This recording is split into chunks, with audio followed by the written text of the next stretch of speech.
What's going on, everybody? My name is LuckyBunz. In today's video, we're going to be going over everything you need to know to get yourself ready for the Team GO Rocket Takeover event in Pokémon GO. Okay, so first of all, this event is going to be taking place during the Crown Clash event, the second portion, so from May 14th at 12 AM to May 18th at 8 PM local time. The bonuses are going to be typical for a Team GO Rocket Takeover, so we're going to be able to TM frustration away on our Shadow Pokemon finally.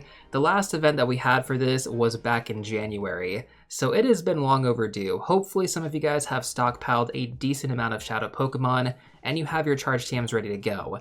If you don't have your charge TMs, two of the best ways to get them are going to be from GBL, the Win 2 reward, and then also from Mega and 3-star raids because they're going to be a guaranteed drop. We do currently have some good Mega Pokemon available in rotation, which we'll talk about later on, but I strongly recommend doing those to actually farm some energy and then get those charge TMs at the same time. Now on top of the TM Frustration event bonus, we're also going to get increased Team GO Rocket grunts at Pokestops as well as balloons. In the past, this has varied in terms of how frequently we get them, but a safe estimate would be about every 1 to 2 hours instead of every 6 hours. What I would strongly recommend doing is farming the Pokestops, get to a rocket radar for the team leader, and then use that to actually hit the balloon, because unfortunately, unlike rocket grunts where they rotate frequently, the leaders are going to be in a set Pokestop for the entire day. So if you don't actually have that many leaders around you in your local area, this can be kind of problematic. And then we're also going to get event-themed field research, which is going to reward you with mysterious components for building a rocket radar, along with fast and charge TMs. Now I will say, with the overlap of the Crown Clash event, it does make it kind of difficult to actually find these specific quests, just because we're going to have event-themed field research, I believe, from the Crown Clash. I don't know how heavy it's going to be in terms of the ratio, but in past events, it hasn't exactly been great, so don't hold out too much hope that you're going to get a lot of charge TMs from these quests. Now on that note, I do also want to quickly go over the overlap bonuses for the Crown Clash event. So we're going to get 2 times Evolve experience, we're going to get a boosted shiny raid on Crown Nidoking and Crown Nidoqueen. Those are going to be exclusive from 3-star raid battles though. And then we're also going to get a boosted shiny rate on Slowpoke, Combee, and Litleo in the wild, so those are actually a little bit easier to focus on. Finally, if you actually complete the collection challenge for the Crown Clash event, every Pokemon that you evolve is going to award you with 1 guaranteed extra large candy. That is a phenomenal bonus if you ask me, so really take advantage and get that done as soon as possible so you can farm as much extra large candy on these evolution Pokemon. If you do want to know more about this portion of the event, then click on the link in the top right corner right now. It should take you to that video breakdown that I did. Otherwise, I'm just going to quickly recap everything else that was important. We'll go ahead and start off with the legendary Pokemon that are going to be featured during this portion of the event. That is going to be Azelf, Uxie, and Mesprit. Azelf is going to be available in the Americas and Greenland. Mesprit is going to be available in the Middle East, Africa, and India. And then Uxie is going to be available in the Asia Pacific region. Whichever one you guys want to hunt, I would strongly recommend using Pokegenie, whether that's hosting raids or even just remoting into them. Taking a look at our Mega Raid rotation, we're going to have Mega Gyarados available, which is going to be a pretty good Pokemon to hunt, especially if you're trying to get the King Gambit evolution. I would strongly recommend doing these raid battles because Gyarados is going to be a dark type, at least in its Mega form. And then finally, in Max battles, we are going to have Dynamax Chansey, Dynamax Ghastly, Dynamax Drillbur, and Dynamax Darumaka. Of those Pokemon, I would strongly recommend focusing on Chansey if you don't already have a good IV spread for it. That way you can evolve it into Blissey, and then you're going to have an amazing tank for max battles. Now with that being said, let's dive into the fresh event information that we have to go over for this portion of the event, and we'll start off with the paid timed research. Now I'm pretty confident this is a typo, but it says that you're going to get 1 Super Rocket Radar. They have never done this in the past, so I'm pretty sure that just meant to say 1 Rocket Radar, and they just put Super on accident. You're also going to get 2 premium raid passes and encounters with event-themed Pokemon. This does include Nidoking and Nidoqueen with their crowns. Now, if that Super Rocket Radar is not a typo, this is the first time in Pokemon GO history this has actually happened. But let's just play things safe. Let's assume this is a typo. Is the value worth it just for the regular Rocket Radar plus everything else that I mentioned?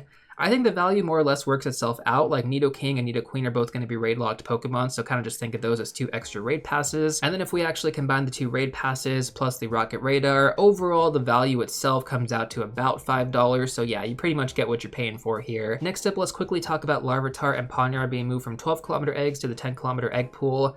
I don't know how much of a difference this actually makes. I mean, 12-kilometer eggs are a lot easier to get than 10-kilometer eggs, because spinning Pokestops can get you either a 2 or a 5-kilometer egg as well, and you can't actually delete eggs, so you have to actually hatch them before trying again to get that 10-kilometer egg.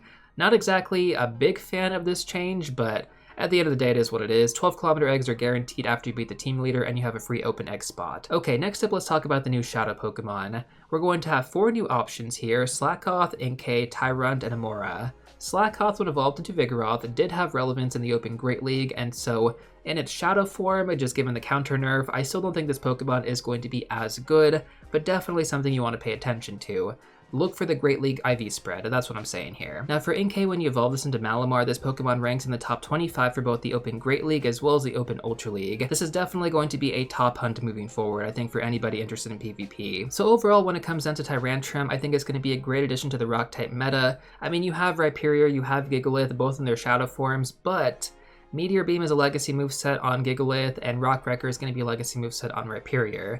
They're kind of a little bit more resource intensive, I should say. Tyrantrum, no legacy movesets here. If you get a good IV spread, you can build it right away, not have to worry about that Elite TM. Now finally, for Amora evolving into Auroras, this Pokemon is not relevant for anything to my knowledge, so yeah, definitely one you can probably skip outside of just getting it for your Purified Pokedex or for your Shadow Pokedex. Now for the Team GO Rocket leaders, these are going to be switching rotations as well. Your last chance to get Shiny Shadow Grimer, Skorupi, or Cubone is going to be on May 13th. The new Shadow Shinies are going to be revealed once this event actually starts, so make sure to check the pinned comment after the 14th. These featured Pokemon are also going to be in rotation until the next Team GO Rocket Takeover event, so you'll have a few months to actually hunt them down.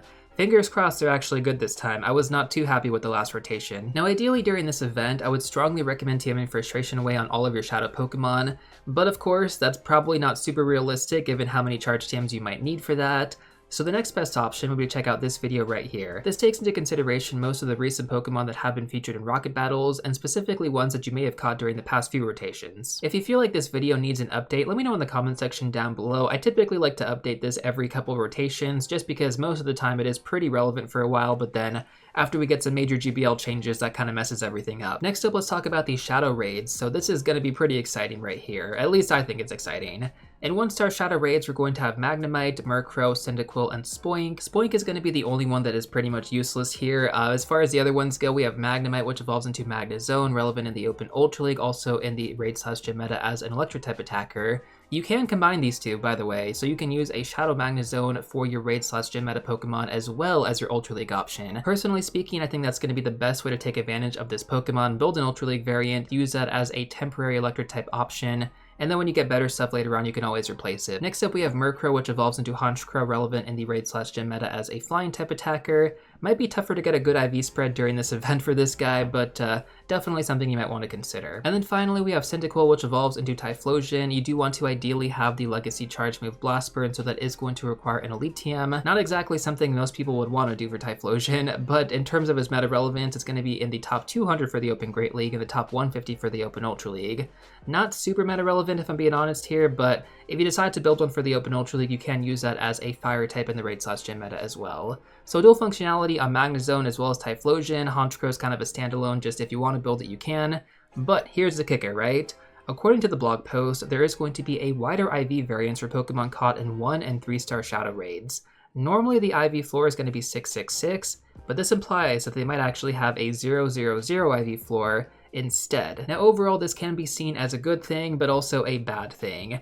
For people who are interested in PvP, it's going to be a good thing, but for Hundo Hunters out there, this is going to be a bad thing. It's going to be more challenging to get a good IV spread, potentially even that 13-13-13 that you want to purify for the Hundo. Now from 3-star Shadow Raids, we're going to have Lapras, Piloswine, and Girder.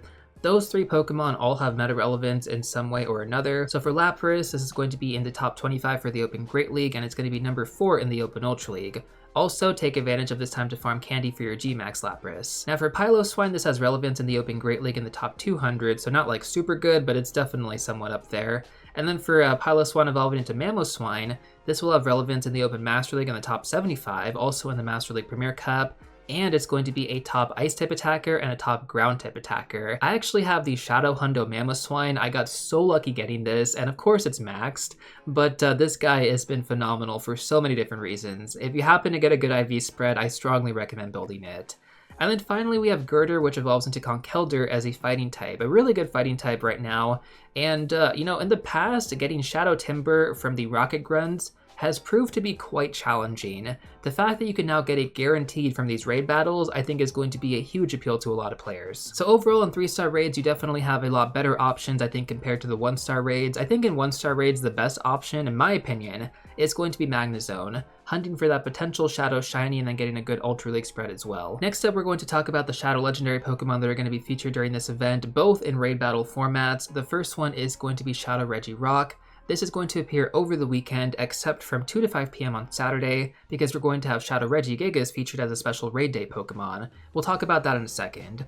First of all, Shadow Regirock is currently ranked in the top 50 for the Open Ultra League right now. The optimal moveset for this Pokemon is going to be Lock On plus Stone Edge and Focus Blast. There's no legacy movesets required here, which is actually really nice. Now, unlike the 1-star and 3-star Shadow raids, the IV floor is going to remain at 666, so keep that in mind. It's still better than the regular counterpart, because that's going to be a 10-10-10 if it was in raid battles, so I still think you have a decent chance to get a good IV spread here. But if you don't want to focus on this right now, that's totally fine. It's going to be available for the rest of May on the weekends. Now, we talked about Shadow Regigigas very briefly as the raid day Pokemon available on May 17th from 2 to 5 p.m. local time.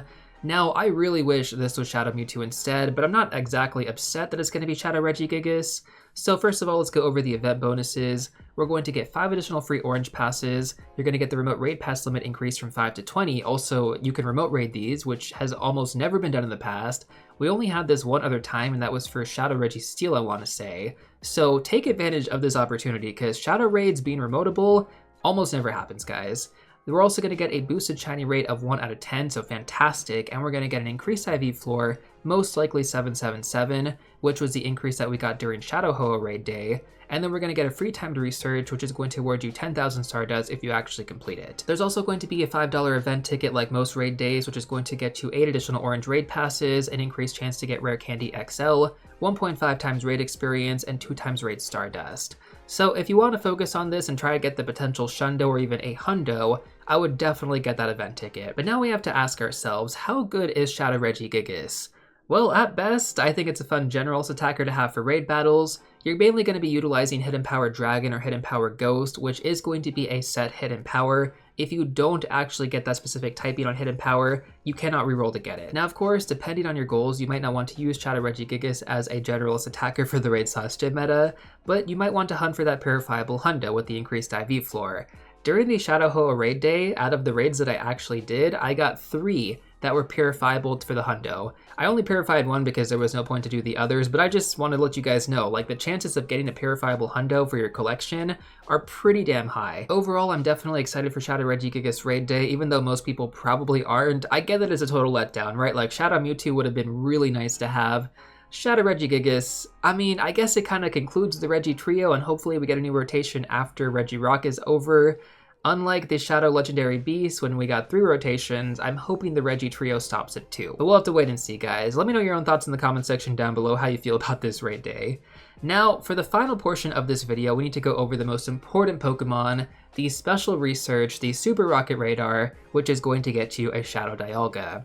Now, let me explain how this all works, alright? So first of all, Dialga is going to be replacing Shadow Palkia as the next Shadow Legendary available from Giovanni on May 14th at 12 AM local time. So if you want to get yourself a Shadow Palkia, you have to use your Super Rocket Radar before this time. Now, I have been talking about the meta relevance for Shadow Palkia over the last few months, so I'm not going to repeat the info again, but you can reference it in my May breakdown video. Timestamps are included, so it should be pretty easy to find.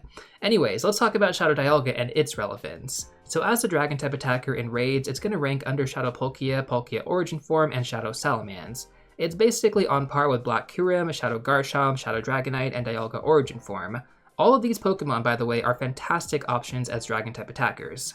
Now, as a Steel-type attacker in raids, it's about 5 points lower than Shadow Metagross with Meteor Mash, and it's far worse than Duskmane Necrozma. Now, when it comes down to PvP, we can expect this to be a decent option in the Open Master League based on the rankings for its regular counterpart, but this does also imply that you have to get a really good IV spread. So now we have to ask ourselves the question, should you stack the Super Rocket Radar for the foreseeable future? So if you already have Dialga Origin Form with Roar of Time built, then building this wouldn't exactly make sense, both for raids and for PvP. Shadow Palkia was kind of in a similar boat, which is why I decided to actually stack my Super Rocket Radar, and I'm most likely going to stack this one too, since I already have both Origin Forms maxed to level 50. Both Origin Forms can be lucky traded, so I think that's a lot more cost effective if you want to take that approach instead of kind of gambling your Super Rocket Radar.